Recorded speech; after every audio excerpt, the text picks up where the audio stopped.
some important elements and some unique elements that are there. And Carl Kapp and Tony Driscoll named these 7 sensibilities and unique affordances that virtual worlds have that are also providing superior learning experience in comparison to other learning in e-learning environments. So the sense of self, the test of distance, the power of presence, and so on.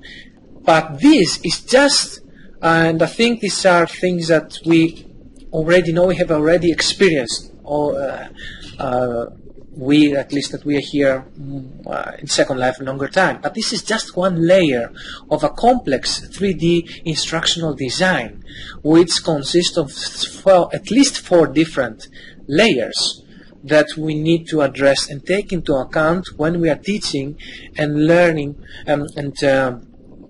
orchestrating learning for our students, language students, in virtual worlds. And here you can take a closer look of how this looks like, where you take all these layers and you align them in order to have a proper learning experience in 3D virtual worlds. Because, as we know, as with any other technology, it's not a panacea, it's not something that we can use, it's not appropriate for any learning situation.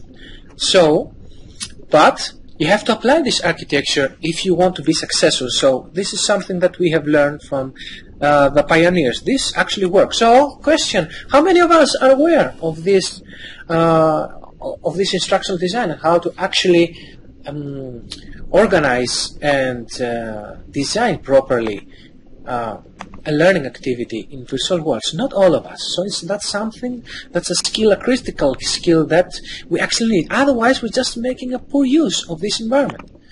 And if you want to go further into pedagogy, then take a look of what the model that Leslie Scopes has created, where she integrated the 3 domains of Bloom's taxonomy of learning with other models, pedagogical models, to make this blended taxonomy of learning domains that you need to address when you want to do something in virtual world so as to be successful. Because you can actually do that, not just what people can learn and feel, but what actually they can do and how they can also socialize. So these are all 4 different dimensions that we need to take into account when teaching. Of course, if you narrow it down and if you simplify it, that's something that I tried to do in one workshop that we did. Call it smart learning in 3D. It's actually just we need to analyze your objectives very well and then design the actual experience that you want, the activities that are going to take place, and then at the end develop an environment that provides immersion and the context and everything that you need to have an environment which is going to work. And now what you see is not some random avatars who are just partying. This is actually something, a conclusion of a board meeting of a very prestigious university alumni club.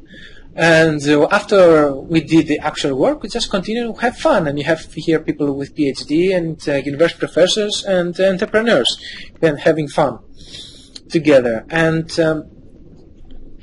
so these environments and the immediacy that they have allows us to actually make real social networks, real relationships and powerful relationships with other humans.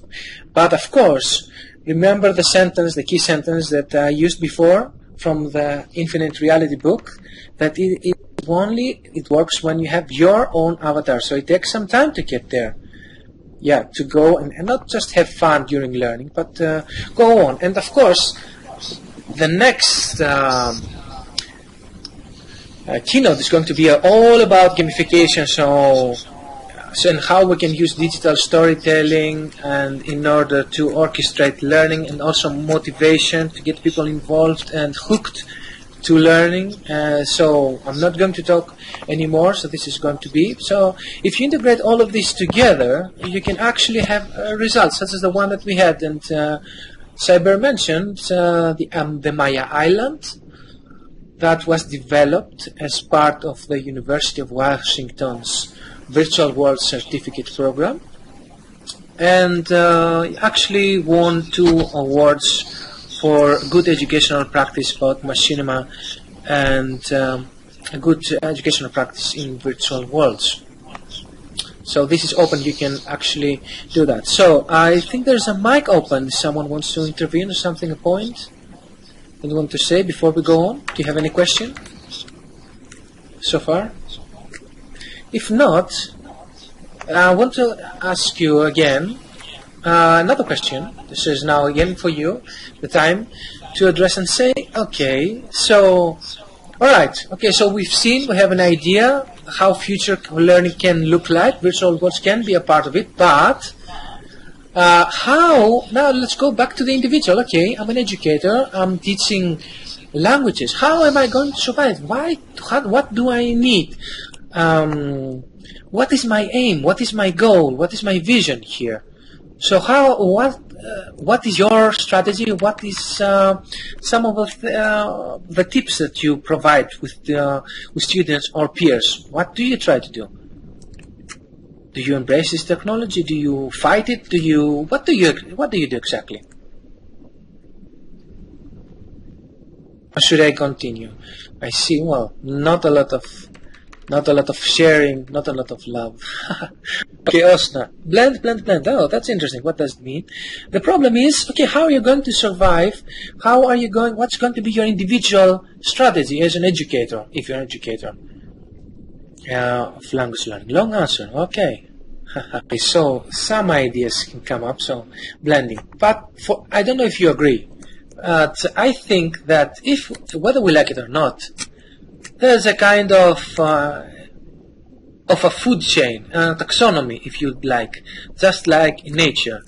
So now metaphors can be tricky, and of course, but still.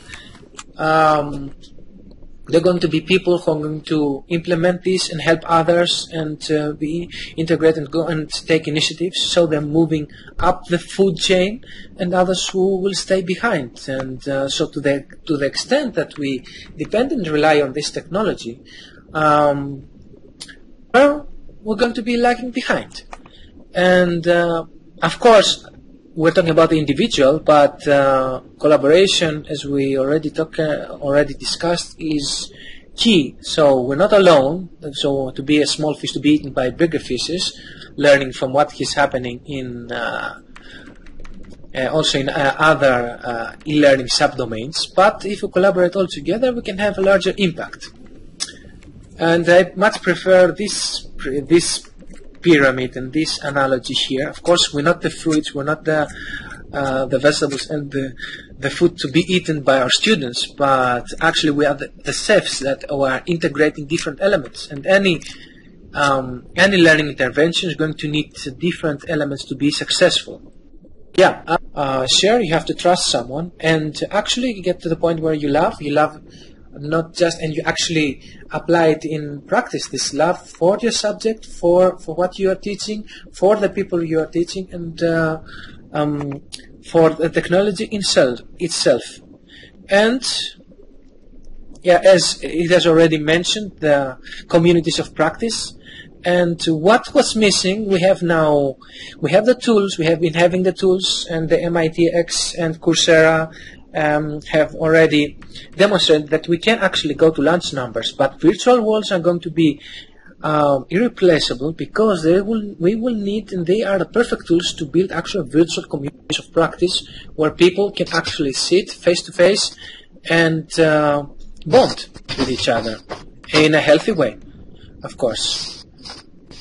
So, going back to the original question. So what is total normative training to you? What do you see as a paradigm of learning of the future? What are the elements that you see are more crucial? Is there something that we missed that you think should also belong here? Is something that you think is more important? Yes, indeed. I haven't touched on mobile learning because mobile goes into a different dimension, and I believe indeed that if you actually you need to think big and on the impact that you can have on people. And to right now, I think that the world and also Europe is facing a huge challenge to educate a large number of people continuously on new skills so as to get them jobs and and also improve their quality of living.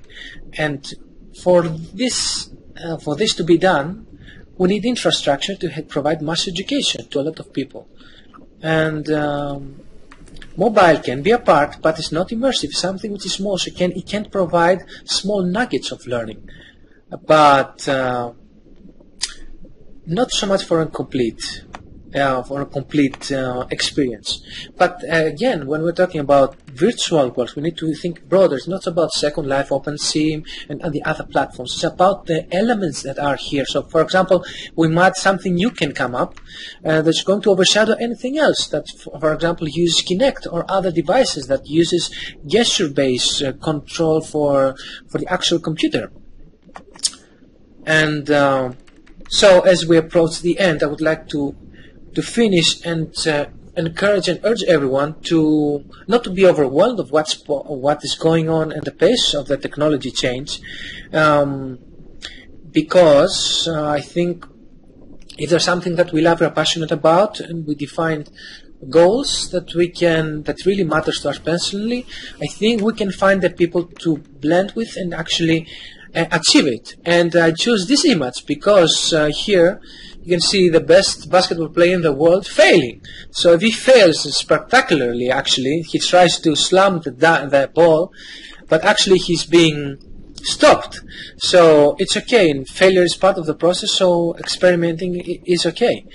And I believe that the limits are only our most important limit is ourselves. We are the ones that are putting limits to ourselves. So does anyone know what these three numbers or four numbers at the right, actually these three numbers mean? 3.8, 180 and 42 kilometers mean?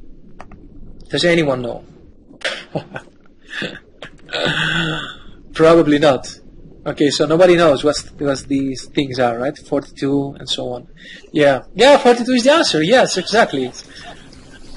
But to what question? Well, these numbers, 3.8, are the numbers for the actual Ironman challenge.